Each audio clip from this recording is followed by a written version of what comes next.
for the past year, I've been trying to tell you guys that Apple did not want to get rid of Touch ID. They did not want to get rid of the fingerprint sensor. They wanted to include it in the iPhone 10. They just couldn't do it in time. I don't want to tell you I told you so, but return to share. Get daily tech news in a way that doesn't suck. Hit that subscribe button and turn on notifications so you don't miss the next episode. Yo, what's going on, guys? Welcome back to Front Page Tech.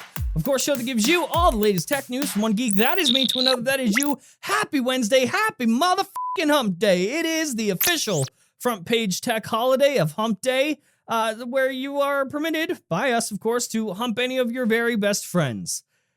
And Brian is not just the editor of this show, he's also my very best friend. And it is Hump Day, Brian. And Jern is not wearing any pants.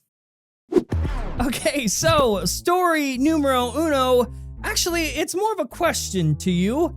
Have you ever wanted a 30-day free trial of a mediocre cellular service? Because if so, you are in luck.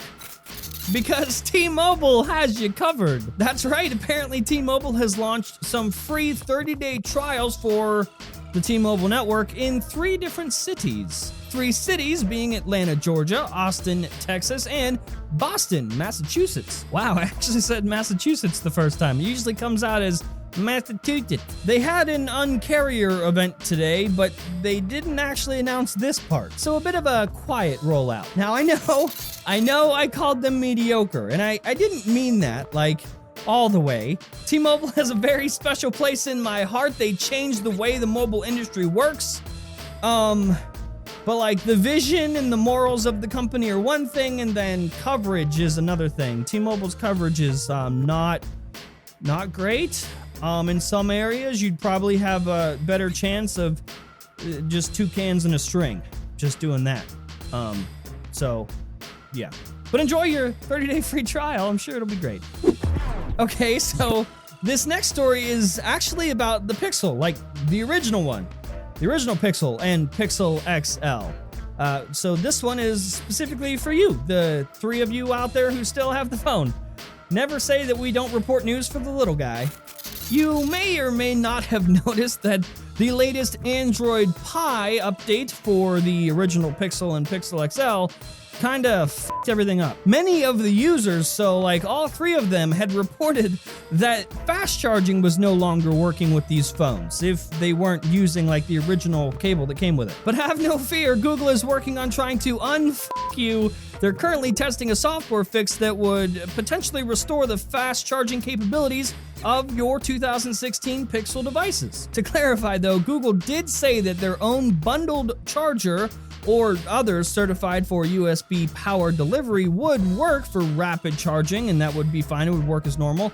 It's just if you got something shitty off of Amazon. So don't worry, they're working on a fix. They will fix it. They will roll out a new update for you and your phone will work as normal. Though, I don't know if this is the Alex Jones in me or not, but I feel like this was just like, this was done on purpose to see if users would complain, so then they could launch a new Android update with an Android P that would, Android Pie, that would then only allow fast charging to work through Google's own cables. Similar to how Apple has been known to do things in the past. Oh, what? Your device isn't speedy fast charging? Should have bought our cable. When the iPhone 10 was announced, if you were watching me at the time, you know that I said right away that there's no way around it. They definitely wanted to include Touch ID in that phone. They just couldn't do it in time, so they went all in on preaching about Face ID, that it was the future. They went all in on that. Face ID is better, it is the future, therefore we don't need Touch ID. Not we ran out of time and couldn't put Touch ID in the phone, we didn't know how to do it, and so we just put it out this way. None of that. They definitely just wanted Face ID to be the future, because Touch ID sucks. Right? Even though the haters will just call me a liar and say I was making it all up, it seems we have a bit of a different story formulating. Because apparently, back in January, Apple actually applied for a patent for a fingerprint scanner that would be under the display. Shocker. Again, keep in mind, this was January, so after the iPhone 10 release. However, this patent is pretty interesting. it won't work the same way that we've already seen in-display fingerprint scanners work. There's the optical image scanning that's used in a lot of handsets that we've seen from like Vivo and stuff. And then there's the like super accurate and super expensive ultrasonic system that's coming to the Galaxy S10. And then there's this, Apple's own thingy. According to this patent, at least the one that was filed, it's using more of a dielectric sensor. Not just that. So we have a dielectric sensor, other sensors that are apparently like overlapping, and at least one light source. This is kind of crazy because this would actually allow Apple to obtain 3D fingerprint ridge data. So this isn't just capturing an image of your fingerprint, this is actually able to capture the whole structure of your fingerprint in 3D.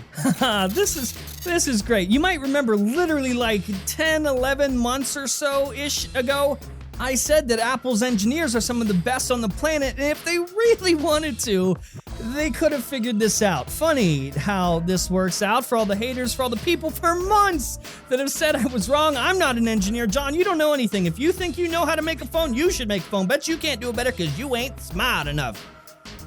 If I was wrong, why in the Listen, if Apple really thought that Face ID was the complete future and we were ready to go that direction, and they didn't want Touch ID, we would never see it again, why in the would they be getting a patent for this? An in-display fingerprint sensor?